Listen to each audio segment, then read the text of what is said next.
do discípulo. Esse é o tema da palavra de hoje. As características do discípulo. Irmãos, eu queria dizer uma coisa para vocês. Se você for a uma exposição de animais, a um zoológico, uma coisa assim, e você visse um animal que tivesse um pescoço bem grandão, que chega a 4 metros de altura, as pernas assim grandes, desengonçadas, o corpo tem umas manchas, o corpo malhado, de que animal você estaria falando? Como é o nome do animal? Por que vocês adivinharam que eu estava pensando numa girafa? Por causa das características, né? Mas se tem outro animalzinho menor, 4 patas, um rabinho, quando ele abre a boquinha dele, a língua sai fora da boca assim, ele fica... E quando ele vai emitir algum som, o som sai assim, ó, au, au, ou, ou. Mas algum som desse tipo, sempre com essas 2 sílabazinhas. De que animal eu estou falando? Tem muita qualidade de cachorro, não tem? Mas todo cachorro tem essas características, não tem? Tem 4 patinhas, tem uma caudinha, tem um orelhinho, uma linguinha para fora. Cachorro é cachorro. Girafa é girafa. Girafa tem característica de girafa e cachorro tem característica de cachorro. Mas para quem não gosta muito de bicho, gosta de planta, poderia começar essa conversa também falando sobre frutos. E eu podia dizer para você, se você pegar um fruto amarelo e comprido, quando você tirar essa casca, dentro for branco, que fruto é esse? E se você pegar outro fruto e ele for bem vermelhinho, a casca parece ser de plástico. Quando você abre ele, ele é branco também por dentro. Que fruto é esse? Maçã. Então, banana é banana, maçã é maçã. Se você pintar uma banana de vermelho, vira maçã? Não. Se você colocar um bocado de anel no pescoço de um cachorro, para o pescoço dele ir crescendo, esse cachorro vira girafa? Girafa é girafa. Cachorro, maçã e banana, cada um tem suas. Pois a pregação de hoje é sobre as características de um discípulo. Então, se banana tem característica, se cachorro tem característica, se girafa tem característica, discípulo também tem característica. E eu queria pedir a meus irmãos que anotassem essas características de um lado e do outro vocês anotassem uma lista de confissão de pecados, identificando assim o que na minha vida não me identifica como discípulo. Essa minha lista eu já tenho preparado ela aqui. O que na minha vida me descaracteriza como discípulo? E quais são as características de um discípulo? Então a gente tem características de um discípulo. A primeira pergunta que eu vou dizer é o seguinte: quem tem noção aqui, se eu dissesse, o discípulo só tem uma característica, qual seria essa característica?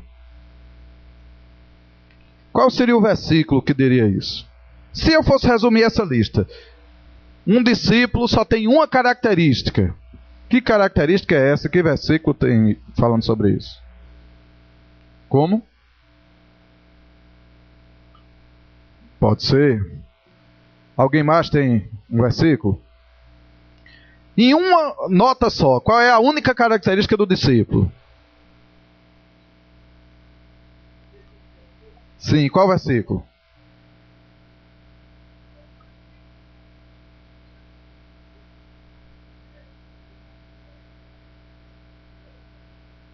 Certo. Sim. Onde é que tem isso? Mateus 10, 25. Acha aí, Mateus 10, 25. Primeiro versículo que a gente vai ler. Se a gente fosse fazer essa pregação em resumo, se fosse só uma característica do discípulo, qual é a única característica do discípulo? Mateus 10, 25. Todo mundo acertou a resposta. Vocês estão bem instruídos. Mateus 10, 25. Que diz Mateus 10, 25?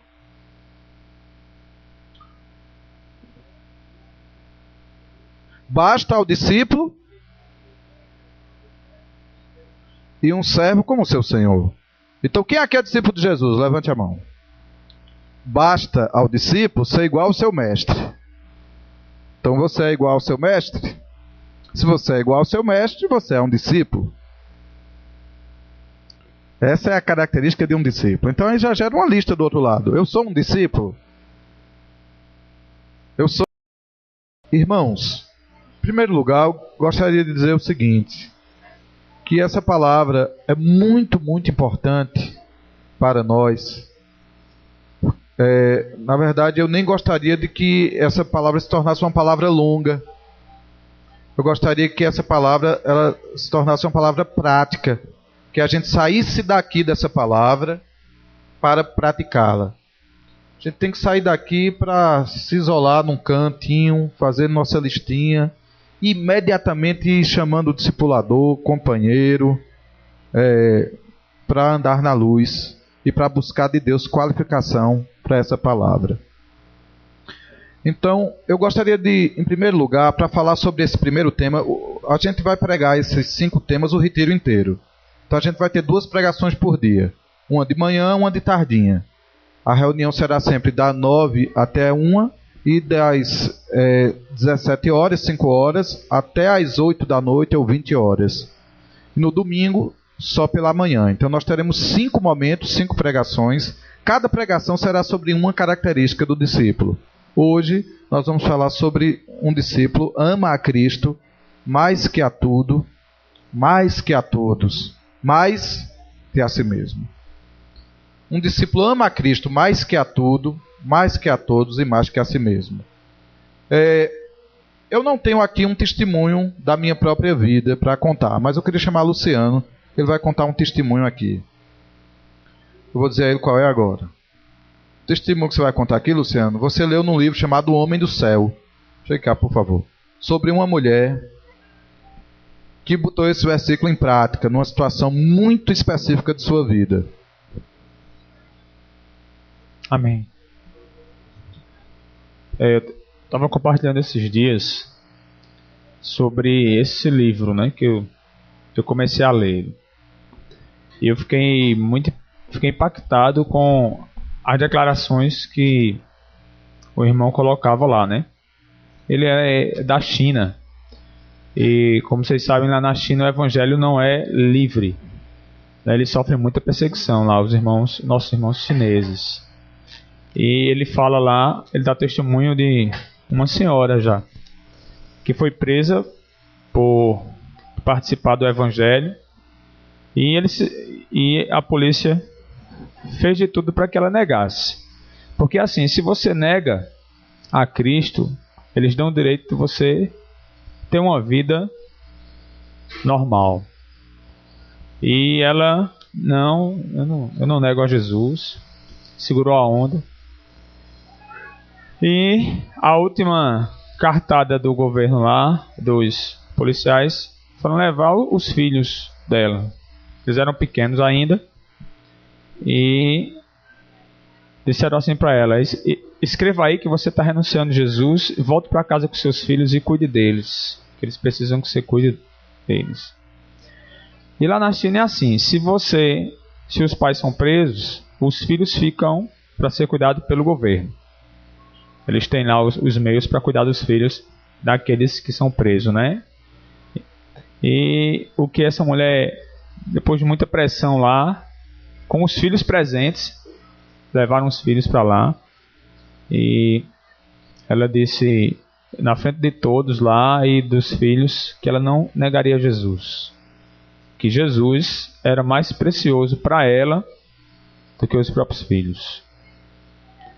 E nessa hora eles começaram a zombar e dizer para os filhos dela que ela estava trocando a eles, que não os amava, por essa história de Jesus, né?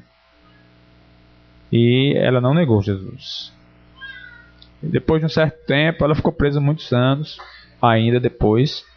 E a primeira coisa que ela fez depois de sair foi tentar contato com os filhos. Eles já estavam maiores e eles não queriam nem ver a cara dela, porque botaram na cabeça dele lá, as pessoas lá, de que ela tinha trocado a eles para essa história de Jesus. E essa mulher, ela perdeu tudo, inclusive os filhos, por causa de Jesus.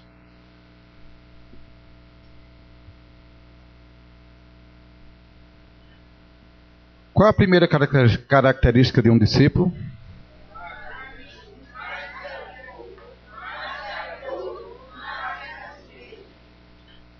Essa mulher amou a Cristo mais que a seus filhos, não amou?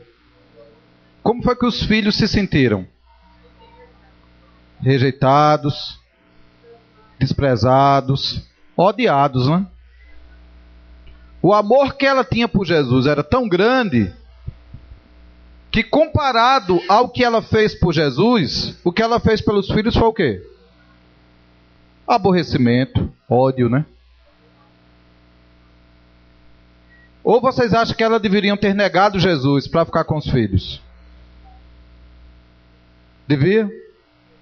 Ela devia ter negado Jesus? Se ela quisesse ficar com os filhos, ela diria assim: a partir de hoje eu não creio mais em Jesus. A partir de hoje eu vou ser do Partido Comunista e eu vou dizer só o que o Partido Comunista tem para mim. E o Partido Comunista é ateu e materialista. A partir de hoje é assim que eu sou. Vocês acham que ela devia ter dito isso? Então ela fez certo. Mas ela perdeu os filhos por causa disso. Agora, quando foi que ela perdeu os filhos? Foi naquele momento que a polícia separou os filhos dela? Foi no momento que ela decidiu o quê? Ser discípula de Jesus. Quando a gente decide se tornar discípulo de Jesus, a primeira coisa que a gente precisa é tomar uma decisão. Eu vou amar mais a mim mesmo, a minha família, ao meu pai, a minha mãe, ou vou amar mais a Jesus? Quando Madalena, esposa de Perse, tia de Roseane, decidiu seguir Jesus lá no Ceará, sabe o que o pai dela fez com ela? Expulsou ela de casa. Para seguir Jesus, ela perdeu seu pai, sua mãe, seus irmãos, seu quarto. Perdeu tudo, porque decidiu seguir Jesus. Um dos dias mais lindos da minha vida foi num aniversário dela, que ela disse assim: faz tantos anos que eu sigo Jesus. Eu não tinha nem 15 anos quando fui expulsa de casa por ter decidido seguir Jesus. E nesses anos todos, não me lembro de um dia que eu tenha andado nua ou que eu tenha ficado com fome. Nenhum dia eu fiquei com fome. Nenhum dia eu andei sem roupa. Porque todos os dias eu segui Jesus e Jesus cuidou de mim. Então, um discípulo é, acima de tudo, alguém que ama a Cristo mais que aos outros. Aqui eu tenho outros testemunhos para dar acerca disso. Lá no primeiro século, o cristianismo, o ser cristão, se tornou um crime contra o Império Romano. E esse crime contra o Império Romano tinha como castigo a morte. E a morte mais trágica, mais dolorosa. Como era a morte? Os cristãos eram presos todos pelo Império Romano, e de vez em quando o imperador fazia um espetáculo público, onde ele distribuía pão para o povo, e o povo faminto ia para aquele espetáculo, acima de tudo por causa do pão, e era chamada política do pão e circo. E eles tinham um espetáculo público no Coliseu Romano. Só que esse espetáculo público, para um povo muito rude, nada os divertia mais do que ver gente morrendo ali na arena. Então eles colocavam 2 gladiadores para lutar, e o vencedor tinha que matar o vencido. Só que eles, do meio para o fim, começaram a achar que não era tão divertido ver 2 lutadores, um vencendo e outro sendo vencido. Eles começaram a colocar os 2 gladiadores contra os cristãos. Os cristãos, às vezes, com um pedaço de pau na mão, e o gladiador cheio de instrumentos de morte. E ele soltava aqueles cristãos ali, e o gladiador matava de espada, ou de pancada, ou com aquelas correntes que na ponta tem uma bola de ferro. E todo mundo ficava aplaudindo, sorrindo, e os cristãos perdiam seus olhos, suas cabeças, perdiam sua própria vida. Mas quando foi que aqueles cristãos perderam a vida? Foi na hora que aquele gladiador atirou-lhe uma arma? Não. Foi no momento que eles decidiram seguir Jesus. No momento que eles olharam para Jesus e perceberam que Jesus era amável, que Jesus era digno, e que eles decidiram abrir mão de tudo para seguir Jesus. Eles ali entregaram a vida deles. Agora, o soldado romano vem apenas consumar um ato que já tinha sido há muitos anos para uns, há poucos anos para outros. Toda vez que alguém se batizava, ele estava dizendo assim: eu estou tomando minha cruz. Que a gente leu também. E se alguém não tomar sua cruz e não vier após mim, não pode ser meu discípulo. Então um discípulo é alguém que ama a Jesus além da sua própria vida. Diga isso comigo. Um discípulo é alguém que ama a Jesus mais do que a sua própria vida. Irmãos, isso é muito importante. Todo discípulo tem uma cruz. E essa cruz não é sua mulher que lhe dá trabalho. Essa cruz não é seu marido que lhe aperreou o juízo. Essa cruz não é um filho que você tem que torra seu juízo. Essa cruz é um instrumento de morte. Essa cruz é um lugar para você crucificar o eu. Essa cruz é uma lembrança para você todos os dias que Jesus disse: todo dia tome a sua cruz e me siga. Todo dia o eu quer se levantar. Todo dia o eu quer ressuscitar. E todo dia você tem que pendurar esse eu aonde? Na cruz. E quando você bota o eu na cruz, Jesus vai para onde? Para o trono. Jesus é rei, assentado sobre um trono, soberano sobre a sua vida. E quando você esquece a cruz, você senta no trono. E Jesus vai para onde? Só tem 2 lugares no seu coração: uma cruz e um trono. Você decide quem é o rei da sua vida: se é você ou se é Jesus. O outro, só sobrou um lugar para o outro: a cruz. Então quando você está na cruz, Jesus está no trono. Quando você vai para o trono, Jesus volta para a cruz. Você quer Jesus aonde na sua vida? No trono? Quem quer Jesus no trono da sua vida? Diga assim: eu quero Jesus no trono da minha vida. Só tem uma coisa para você fazer para ele ir para o trono: suba na cruz. Tome a cruz que Jesus vai para o trono. Amém? Quando lhe apresentaram Jesus, eu não sei o que disseram sobre Jesus, mas Jesus é precioso, é maravilhoso, Jesus é digno, Jesus é honrável. E milhares de cristãos no primeiro século perderam a cabeça por amor a Jesus.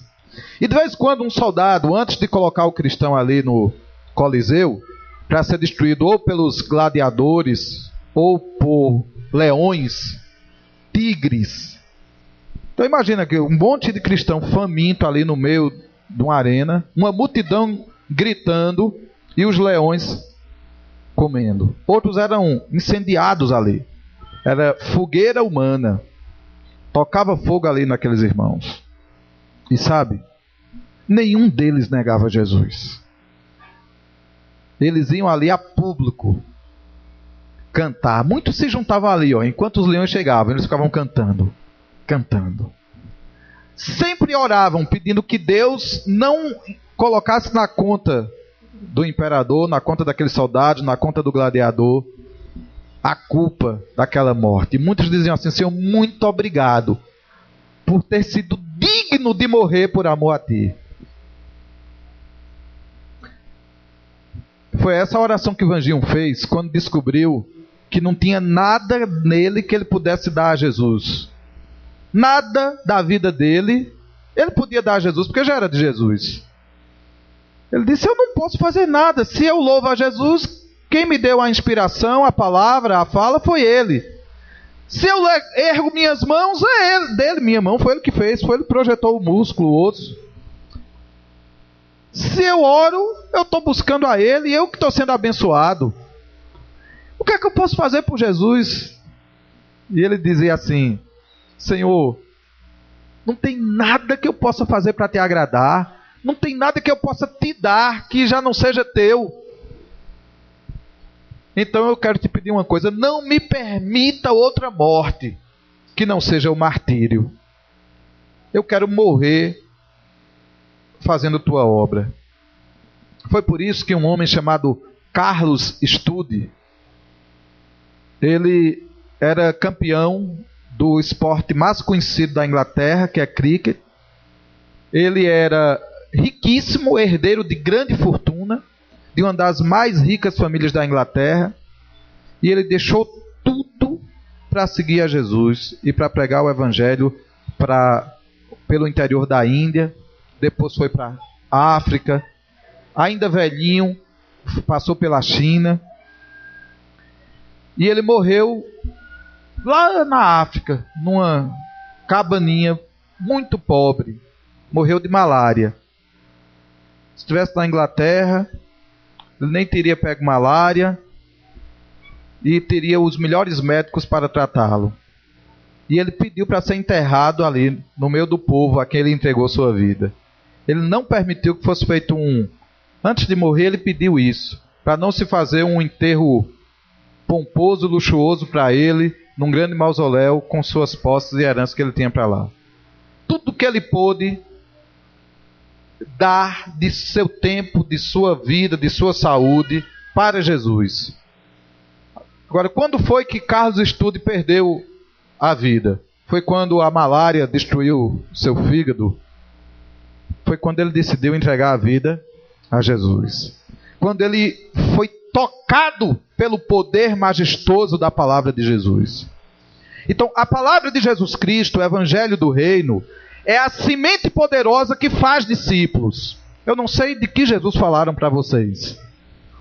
O Jesus de quem eu estou falando, ele é o Senhor dos senhores. Ele é o Rei dos reis. E ele é digno de que todo joelho se dobre, de que toda língua confesse que ele é o Senhor. Não só com palavras e canções, mas com sua vida. E isso tem levado muitos irmãos a entregar sua vida a Jesus, sem reclamar. Quando Estevão estava pregando o evangelho, o que aconteceu com Estevão? Ele foi apedrejado, porque os judeus não queriam que o nome de Jesus fosse anunciado. E os judeus incitaram a multidão para apedrejar Estevão, dizendo que ele estava blasfemando. A primeira pedra arranca-lhe um olho, quem sabe. Outra arranca-lhe a orelha. Outra descola seu maxilar. Outra descola sua... Como é o nome desse negócio aqui? Rótula. Né? Seu joelho. E ele não fica, ai meu olho, ai meu joelho. Ele não tinha mais olho, ele não tinha mais joelho. Por que ele não tinha mais olho nem mais joelho? Porque ele tinha perdido tudo quando ele decidiu seguir Jesus. E naquela hora que um soldado, que um judeu, que um transeunte, que um homem pecador joga uma pedra e arranca-lhe o olho fora, ele não gritava mais, ai meu olho, porque ele não tinha mais um olho para reclamar. De quem era aquele olho? De Jesus. Ele já tinha dado aquele olho a Jesus quando ele decidiu seguir Jesus. Então o que é que ele dizia? Pai, não coloque esse pecado na conta dele. É o que Jesus fez com seu corpo. Quando Jesus estava pendurado lá na cruz, o que é que Jesus diz? Quando está ali sofrendo, quando lhe dão vinagre no lugar da água que ele pediu. O que é que Jesus diz? Pai, perdoa-lhes, pois eles não sabem o que estão fazendo. Pois um discípulo de Jesus faz exatamente o que Jesus fez. Basta ao discípulo ser igual ao seu mestre. Então um discípulo de Jesus, ao ser apedrejado, só tem uma frase a ser dita. Qual é a frase? Perdoe-me. Então eu já vi discípulo ou alguém se dizendo discípulo, fazendo oração condenando alguém que lhe fez um mal. Dizendo, você vai ver, você está mexendo com um servo do Deus vivo. É uma verdadeira mandinga, catimbó evangélico. Um discípulo de Jesus, quando lhe batem numa face, o que é que ele faz? Tem mais aqui, ó. Quando alguém lhe rouba uma capa, ele deixa levar também o quê? Mas um discípulo só é capaz de deixar-lhe levar a capa e a túnica, bater-lhe numa face e na outra, se antes disso ele viu Jesus, entendeu que Jesus era Senhor e Cristo, foi contagiado com esse amor de Jesus e decidiu entregar a Jesus tudo. Um discípulo de Jesus é alguém que ama mais a Jesus do que a sua própria vida, do que sua saúde. Um discípulo de Jesus é capaz de perder o olho, a perna, a saúde, a vida, a família, o pai, a mãe, os irmãos, porque ama Jesus. E, gente, tudo isso que eu estou contando de história é uma tão grande nuvem de testemunhas que nós temos a nos rodear.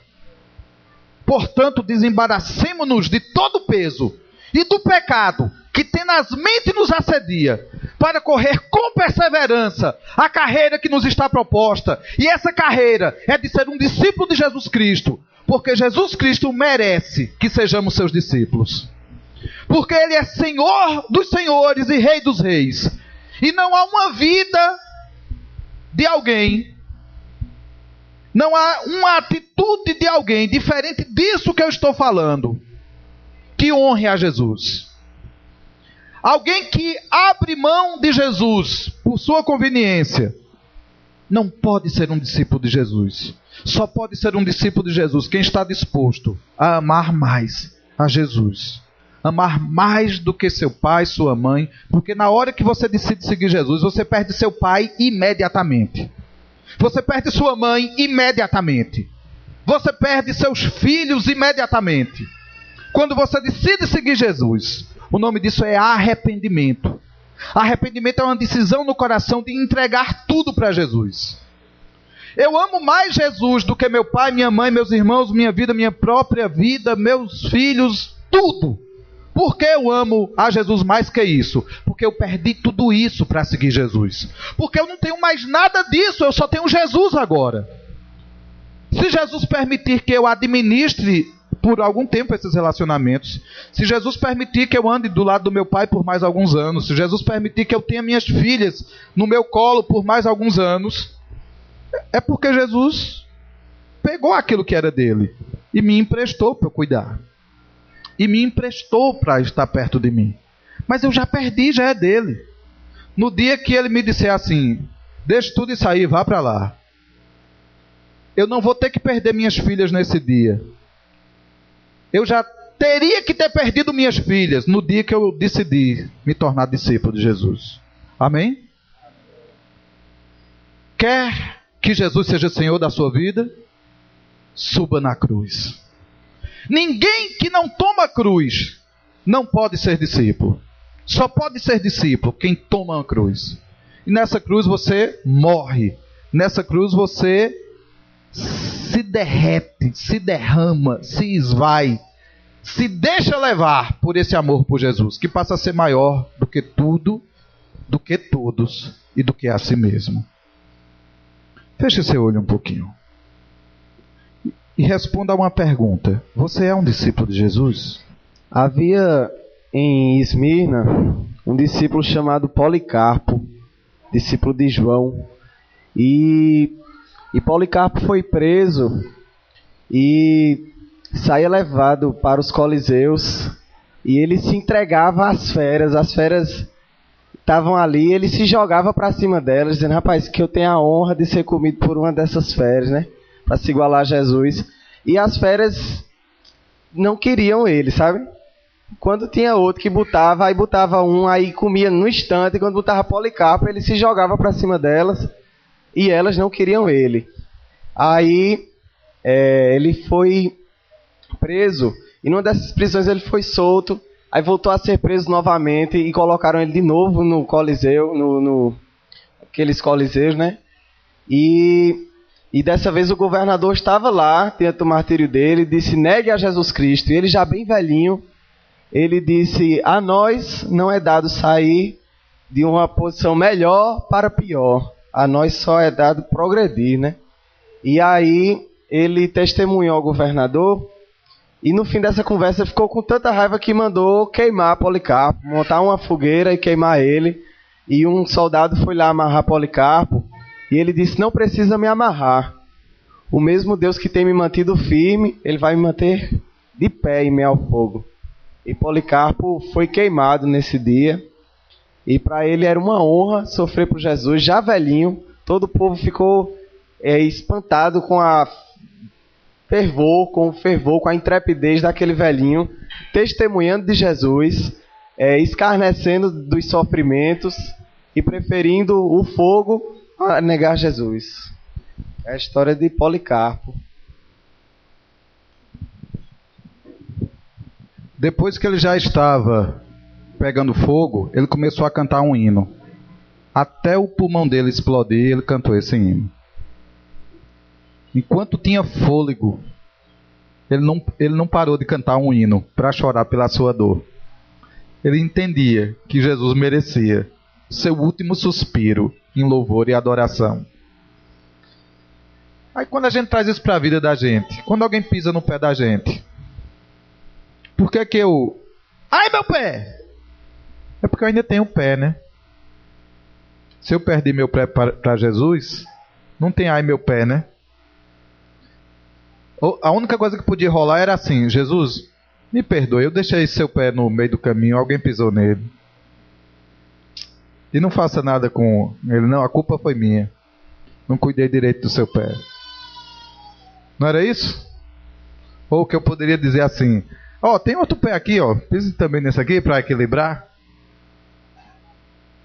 Mas não dá para toda vez que você for ferido, maltratado, humilhado, esquecido, você ressuscitar o eu. Tem uma canção muito antiga que diz assim: quando o eu quer revelar-se, quer mostrar algum valor, vencendo, vem Jesus. Quem lembra dessa canção? Já refugie a glória eterna de Jesus, o Rei dos Reis. Breve os reinos desse mundo seguirão as suas leis. Agora pense nessa frase: quando eu quer rebelar-se, quer se manifestar, quer mostrar algum valor, vencendo vem Jesus.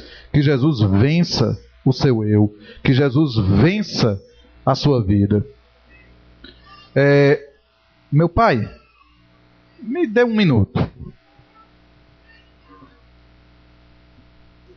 Quando eu digo assim, quando eu quer revelar-se, quer mostrar algum valor, e eu falo aqui desses inimigos, os inimigos de Policarpo, de Inácio de Loyola, quem é o seu principal inimigo? O meu principal inimigo é uma palavrinha chamada eu. Esse é meu principal inimigo. Todas as vezes que eu errei, foi por causa desse eu. Todo mal que eu pratiquei foi por causa de eu. Então eu é o inimigo maior na minha vida. Eu gostaria de contar uma história de dois amigos. Quando Samuel falou sobre a mulher de Perse, eu me lembrei dessa história. Dois amigos que eu conheço e muitos conheceram. Um foi Frei Damião e o outro foi pastor Pedro Bezerra. Lá na terra dele, no dia que ele se decidiu a Jesus, Pedro Bezerra estava fazendo umas santas missões, como ele chamava, lá no Ceará, na terra dele. E quando avisaram para ele que Pedro Bezerra havia se decidido ao lado de Jesus, ele disse: vamos acabar com esse mal de uma vez por todas, vamos nos juntar aqui e a gente esbagaça ele, e dessa vez ficará fora mais uma pessoa que deixa de nos acompanhar. E seguiram para lá, e Pedro Bezerra vinha saindo da igreja, e Frei Damião seguiu a encontrar com ele, com toda a gente. Disse: agora, Aí juntou todos e correram em direção a Pedro Bezerra para esmagá-lo. E Pedro Bezerra, quando viu aquilo, disse: Senhor Jesus, a minha vida eu já perdi para ti, o meu corpo também pode ser machucado. Naquele momento eles pararam, assim, a cerca de 5 metros diante de Pedro Bezerra, ficou todos olhando para ele, ele não deu mais ordem, ninguém se dirigiu para dizer nenhuma palavra a Pedro Bezerra. E ele dali saiu, foi embora para a casa do pai, saiu de lá do Ceará, veio morar aqui e estudou e se tornou pastor e viveu a vida, não sei quanto tempo você ainda vive, falando de Jesus, da sua palavra e contando esse testemunho. Então, é válido a gente entregar tudo por Jesus.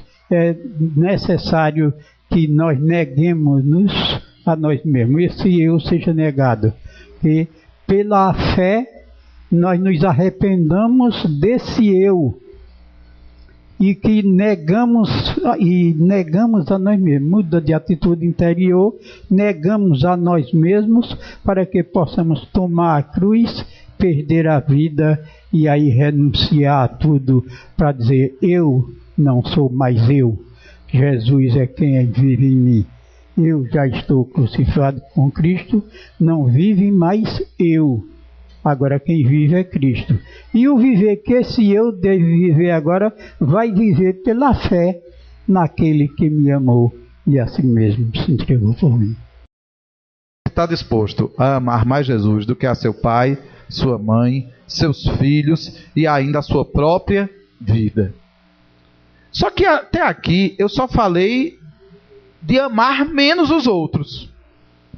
Até agora eu não falei nada sobre amar mais a Jesus. E o que é amar mais a Jesus?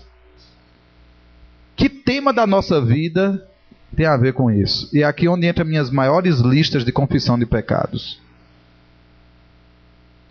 É que se eu amo mais Jesus do que a mim mesmo, jejuar deve ser um problema para quem ama mais Jesus do que a si mesmo?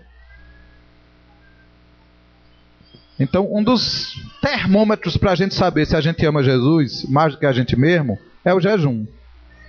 Você consegue jejuar um dia todo? 2 dias todos? Você consegue jejuar 3 dias seguidos? Jesus jejuou 40 dias.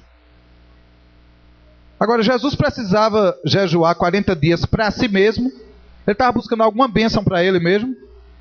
Por quem Jesus jejuou? Por quem Jesus jejuou? Por nós, pelos discípulos dele, pelas pessoas. Sabe? Jesus fez isso por você. 40 dias e 40 noites, sem comer, sem beber. Não foi deitado numa cama, não. Foi no deserto. Foi no deserto, no meio de feras. No meio de escorpiões terríveis, só indefeso, disponível para interceder ao Pai pelos homens, a quem ele ia servir, a quem ele ia curar, a quem ele ia pregar, a quem ele ia fazer amigos. Irmãos, o quanto nós jejuamos, o quanto nós oramos, o quanto nós dependemos de Deus, diz o quanto amamos a Jesus. Você ama mais a Jesus do que a televisão, do que o lazer, do que o futebol? Você ama mais a Jesus? Por exemplo, a gente vai ter um grupo caseiro agora no domingo à noite, lá em casa, na hora do Fantástico. A gente vai estabelecer muito facilmente um padrão para nós. Eu amo Jesus suficientemente para ir para esse grupo caseiro? Ou é a minha noite da preguiça, de botar as pernas para cima e de assistir o Fantástico? Importante isso. Os cristãos, por muito tempo, os evangélicos, não se permitiam trabalhar no domingo de jeito algum. Eles diziam o seguinte: o domingo é um dia do Senhor, a gente só trabalha para o Senhor. E qualquer crente que arranjasse qualquer trabalho no domingo, sabe o que acontecia com ele? Ele era expulso da igreja. Se alguém faltasse 2 domingos seguidos à reunião e se soubesse que ele estava trabalhando, ele era expulso da igreja. Sabe por que isso? Porque os crentes daquela época levavam a sério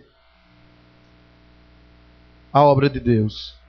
E então eles de manhã iam para a escola dominical, de tarde iam evangelizar, de noite iam para o culto. E eles não admitiam a hipótese alguma que um crente trabalhasse no domingo. Os adventistas fazem isso com o sábado. Você pode demitir um adventista, mas no sábado ele não trabalha. Inclusive, por não trabalhar no sábado, hoje é proibido um concurso público ser no sábado. Se alguém marcar um concurso público no sábado, tem que deixar os adventistas fazer depois das 6 horas. Eles perseveraram tanto no cumprimento. Aí eu pergunto a você: quando você assume seu emprego, sua escala de trabalho, você pensa no reino de Deus? Eu não estou nem dizendo que dia você tem que trabalhar ou que não tem que trabalhar. Mas ao aceitar um trabalho, você pensa no reino de Deus? Você pensa na vontade de Deus? Você pensa na sua prioridade? Você prefere passar fome ou desagradar seu Senhor? Você ama mais a si mesmo ou a Jesus? O que eu estou dizendo para vocês é que esse negócio de negar-se a si mesmo, tomar a cruz, perder a vida e renunciar a tudo, ele tem que ser transformado em pensamentos práticos. Na hora que você vai fazer uma prova, que alguém pede cola, e você diz: se eu não der, eu perco meu amigo. Você prefere perder o amigo ou perder Jesus? É na prática das nossas escolhas, no nosso trabalho, na nossa família. Ana Cláudia, quando era solteira, a mãe dela ganhou um apartamento, mas não podia ser no nome da própria mãe, porque a mãe dela já tinha um imóvel em seu próprio nome. E Ana Cláudia, então, poderia colocar no nome dela. Só que Ana Cláudia não tinha renda nenhuma. E para colocar o apartamento no nome de Ana Cláudia teria que se filiar a um sindicato que ela não fazia parte, o sindicato dos camelôs. Então Ana Cláudia ia dizer que era camelô, ia se filiar àquele sindicato e ia ganhar o direito, ia declarar uma renda que ela não tinha, que ela não vendia nada, que ela não era camelô. E o que Ana Cláudia fez? Ela ia aceitar isso? A mãe de Ana Cláudia ia entender isso? Dá para uma pessoa que não conhece o Evangelho de Jesus Cristo entender isso? Daria para a mãe de Ana Cláudia entender isso? Ela não entendeu. Quem sofreu? A mãe de Ana Cláudia sofreu muito porque não conseguia admitir que a filha ajuda todo mundo, mas não quer ajudar a mãe. Precisa de alguém para cuidar das crianças, a Ana Cláudia ia. Ana Cláudia passava a vida toda em função do reino de Deus. Mas quando a mãe precisa de alguma coisa, ela não pode. Não era isso que a mãe pensava? Ana Cláudia amou mais quem? E sofreu o que podia sofrer por causa dessa decisão. O que a mãe pôde fazer para protestar. Hoje, a mãe de Ana Cláudia liga para ela, está lá na Espanha, compra presente para ela, para as meninas. Hoje está uma maravilha. Mas quando Ana Cláudia era solteira, o que Ana Cláudia sofreu, porque as ideias de Ana Cláudia, nova convertida, entregue a Cristo Jesus, não batiam com as ideias da vida, da família, das pessoas do cotidiano. A vida de Ana Cláudia era um choque para a sua família. E no dia que eu fui pedir a mão de Ana Cláudia em casamento, o choque que foi. Eu nunca ninguém tinha visto a gente namorando, nem se beijando, nem nada. Não que a gente fazia escondida, porque a gente não fazia essas coisinhas mesmo, né? E chego eu para um almoço lá na casa da Ana Cláudia, né? Eu estava mais nervoso que tudo, né? Para falar com a mãe dela. Imagine o que é um homem ali pedindo liberação à mãe de Ana Cláudia para pegar na mão dela. Aí comecei a pegar na mão de Ana Cláudia, porque eu pedi a mão dela em casamento. O choque que era a vida da gente para os padrões da sociedade daquela época, que vivia a mãe de Ana Cláudia, a família dela, os amigos dela. Seguir Jesus é ir na contramão desse mundo. Agora, você recebe uma proposta de uma hora extra, de um trabalho extra, de uma escala extra, e isso agrega a você um valor. E você olha para aquilo ali e diz assim: Jesus, você quer que eu pegue isso? Isso vai glorificar seu nome? Eu posso fazer isso? Tem alguma coisa errada aqui nisso? Você faz essa pergunta, eu não estou nem dizendo que você deva pegar ou não, porque é possível que Jesus mande você trabalhar triplicado, dobrado. Mas você está fazendo isso por amor a Jesus, por discernimento que é a vontade de Jesus Cristo, ou você está pensando só na sua saúde, na sua conveniência, no seu conforto, no seu novo instrumento que você vai comprar, seu novo videogame, seu novo... Videogame não existe mais não, agora é Play, né? Play 3. Será que você está pensando em Jesus ou está pensando em você mesmo? Então, irmãos, essa palavra não é tanto uma palavra sobre o que você perde, mas para quem você perde. Porque tem gente que jejua e passa o dia todo sem comer e sem orar. Ele negou a si mesmo, ele tomou a cruz, mas não ofereceu-se a Jesus. Nisso ele está se assemelhando aos religiosos da Índia. Como é o nome daqueles homens? Os sadhus.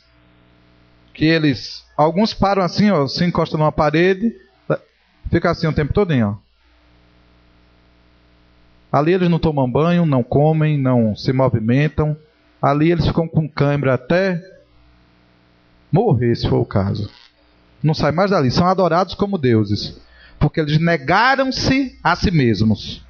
Não tem uns que sobem em cima de prego, dormem em cima de uma cama de prego. Eles fazem verdadeiras maluquices pelo ato de negar-se a si mesmos.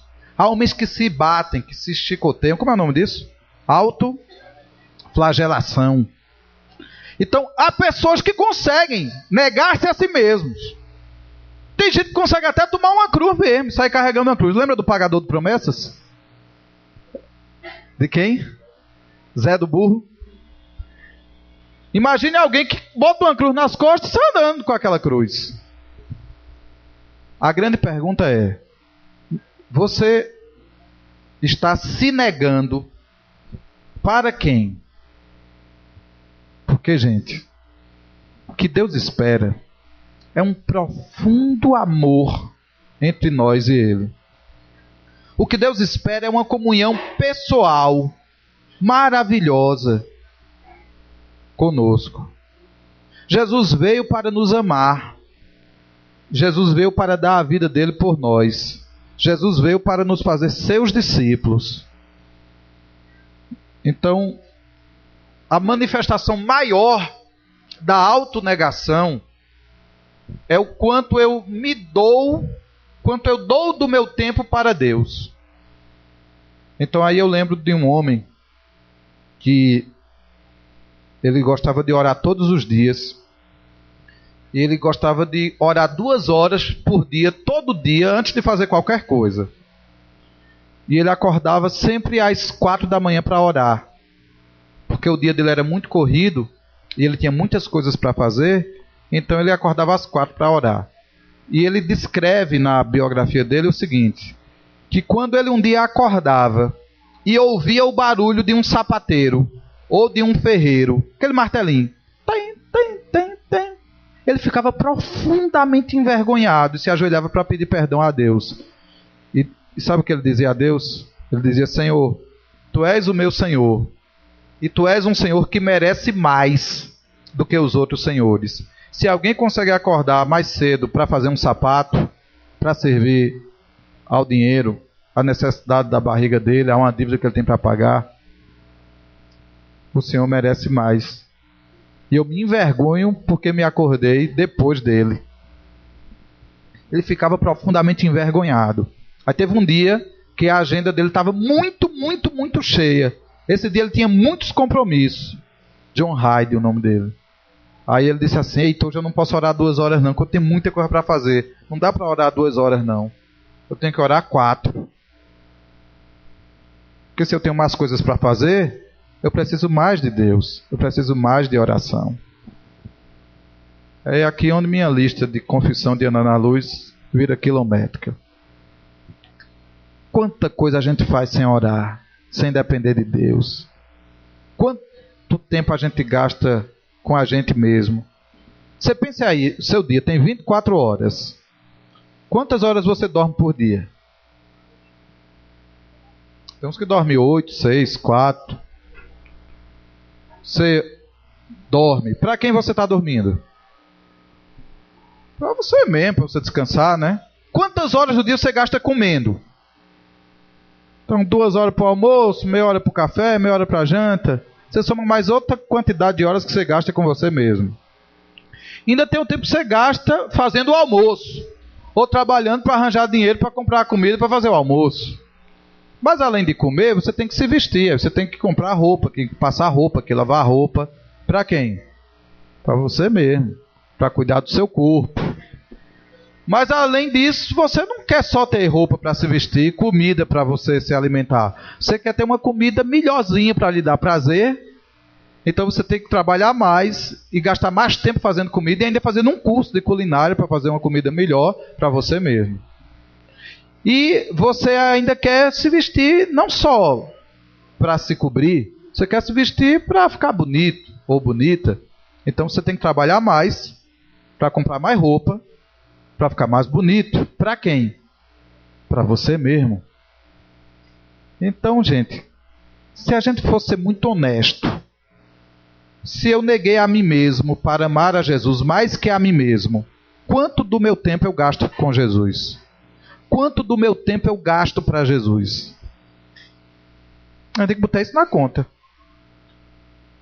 Então tem emprego que discípulo não devia pegar, não. Para um emprego desse? Não. Esse emprego dá para mim, não. Esse emprego aqui não vai me permitir honrar meu Senhor. Sabia disso? Tem atividade, tem vícios que roubam muito tempo da gente. Então, ó, se você tem um joguinho no celular que você gosta demais, e se você for muito honesto, você gasta mais tempo jogando aquele joguinho do que orando, ou você não é um discípulo, ou você esqueceu de tomar sua cruz naquele dia. Porque a coisa mais certa para você e eu fazermos é deletar aquele joguinho. Dizer, esse joguinho aqui está chamando mais atenção do que meu Senhor. Acabou-se o joguinho. Um discípulo, então, é alguém que toma decisões sérias por amor ao seu Senhor. E o tempo que lhe sobra dessa renúncia, porque ele agora não tem mais prazer, não tem mais lazer, não tem mais vontade, não tem mais corpo, não tem mais roupa, não tem mais nada. Ele perdeu tudo para Jesus. O tempo que me resta para fazer o quê? Estar na presença de Jesus. Então a gente poderia dizer numa palavra só o que Jesus disse na casa de Marta e Maria. Qual foi que Jesus falou sobre a única coisa que é necessária?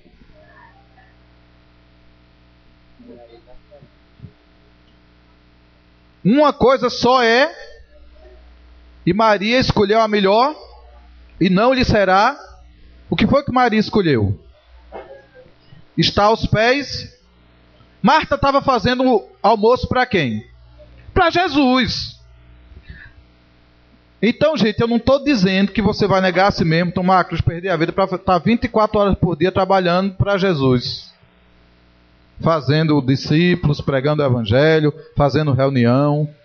Eu estou dizendo que a gente deve negar a nós mesmos, tomar a cruz, perder a vida, renunciar a tudo, para amar a Jesus.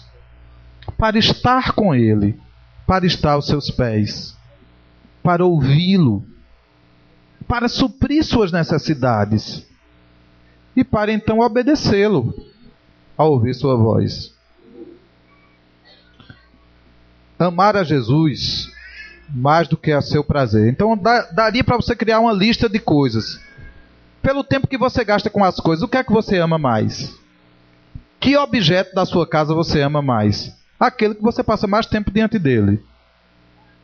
Tem homens que pegam o seu carro, limpa, lava, ajeita, é impecável, é intocável. intocável. Quando alguém bate a porta do carro, ele fica agoniado. Tem homens que, custe o que custar, o seu futebolzinho do final de semana está garantido. Não só o que ele joga, como o que ele assiste. Pode faltar qualquer outra coisa. Ele pode até uma semana não fazer feira, mas o futebol está garantido. É aquela novela, aquela televisão, aquele esporte, aquela brincadeira. Eu não sei o que é, você que vai pensar. Eu sei dos meus.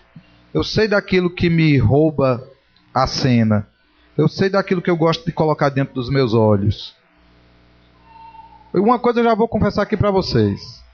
Sabe uma das coisas que eu mais gosto? Essa eu não vou pedir nem permissão a Beguinha, essa eu vou dizer logo. A coisa que eu mais gosto chama-se televisão. Eu na frente de uma televisão, gente, eu viro um guri na frente de um doce. Eu gosto daquela bicha, viu? Ficar ali assistindo. Sabe uma coisa que eu não tenho? Critério. Sabe o botão que eu menos uso na minha televisão? É o de desligar. Se eu pudesse deixar a bichinha ligada, eu ficar ali, ó. Então, com muito esforço, que Deus já vem falando comigo para eu renunciar essa desgraçada. Muito esforço. Ano passado eu me livrei da televisão. Quando foi no final do ano, eu estava 0 de televisão. Aí entrei de férias. Eu digo, rapaz, a gente está de férias. Tem que fazer uma programação com as meninas.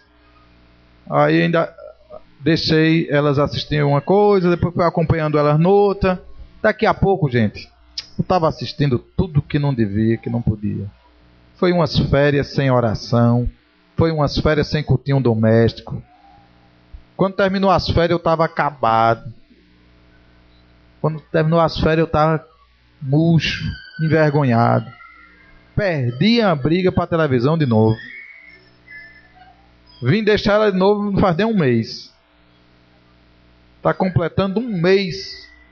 Mas, gente, se eu chegar em casa e ela estiver ligada, eu tenho que me sentar atrás dela. Porque se eu sentar na frente, eu vejo. Se eu for para um consultório médico, eu tenho que me sentar debaixo da televisão. Se eu ficar ali na frente, eu fico vendo o que eu não devo. Eu sou fraco. Eu não tenho força sobre os meus olhos. Eu gosto de ver o que não presta. Sabe aquele canal que você evita? De não, isso aqui não é para ver. É esse que eu gosto de ver. A minha carne, o meu sentimento, o meu desejo não agradam a Deus. E a única coisa que eu posso fazer para me livrar disso é fugir dela. É fugir dela. É desaparecer com ela. Se ela estiver perto de mim, eu não me controlo, não. Então eu prometi a Jesus Cristo que eu não vou mais ligar, que eu não vou mais assistir televisão, que eu não vou. E eu caí. E eu estou agora aqui confessando para vocês. Faz um mês que eu estou lutando, que eu não liguei mais, que eu não... Mas é uma tentação, é uma luta. Me dá saudade. Me dá saudade. Às vezes eu vou deitar, fico meio sem sono. Digo, se eu estivesse assistindo aqui o Jornal da Globo. E a gente enrola, porque não vou assistir só o jornal para saber dos terremotos, porque Jesus vai voltar, a gente tem que saber pelos terremotos. A gente cria um jeitinho de assistir um negócio. E aqui eu não estou nem dizendo para vocês que vocês não devem assistir televisão, porque eu mesmo não tenho exemplo e modelo para dizer isso a vocês. Só estou confessando para vocês aqui que aquilo é uma tragédia. E que se a gente for honesto e a gente for botar no papel o tempo que a gente gasta diante da televisão e o tempo que a gente gasta orando, a gente sabe a quem a gente ama mais. Você ama mais alguém que você gosta de estar perto, né? Outro dia, a vó de Beguinha disse uma frase, aquelas que só a vó diz. Aquelas frases que ninguém tem coragem de dizer, né? A avó diz. Um irmão de Bega chegou para uma pessoa na frente da avó de Bega e disse assim: eita, que eu tava com tanta saudade de tu. Aí a avó saiu de lá imediatamente. Isso é conversa, não tava com saudade de nada. Se tivesse saudade, já tinha vindo aqui. Ela tá certa ou não tá? Tá certo. Então você chega aqui, levanta as mãos na oração e fala: ô Jesus, eu tenho saudade de ti. Ainda tem música, né? Eu tenho saudade. Não é? Aí você se emociona. Que saudade, Jesus está lá do céu dizendo: mentira. Você chega em casa, Você liga a televisão, fica ali assistindo tudo que não presta, nem lembra que eu existo, aí chega aqui e vai cantar que tenho saudade de ti. Aí todo mundo chora e dá aquela saudade. Isso não é amor a Jesus. Amar a Jesus é a gente renunciar ao nosso prazer, nosso ídolo, nossa idolatria. Sabe de que esse negócio está falando? De idolatria. O que é idolatria? É colocar no lugar de Jesus qualquer coisa que não Jesus. E a pior idolatria é a disfarçada, quando a gente idolatra a própria coisa de Deus. Tem gente que idolatra a Bíblia. O exemplar da Bíblia. Eu e Bego fomos numa casa, a Bíblia era plastificada no Salmo 91. Ninguém abria aquela Bíblia. Aquela Bíblia ali era... Tem gente que bota aquela Bíblia debaixo do braço. Leia e praticar, não. Mas a Bíblia... Ninguém deixa aquela Bíblia cair no chão, não, que ele acha que aquilo é um sacrilégio. Tem gente que idolatra a igreja. Tem gente que idolatra o pastor. Tem gente que idolatra o discipulado. Tem gente que idolatra o grupo caseiro. O que é idolatrar? É gastar mais tempo com alguém que não seja Jesus. É dar mais atenção a alguma coisa que não seja Jesus. O que é um discípulo de Jesus? É alguém que ama mais a Cristo do que a tudo, do que a todos e do que a si mesmo. Aí eu pergunto a vocês, porque sobre mim eu já tenho a minha resposta. Eu sou discípulo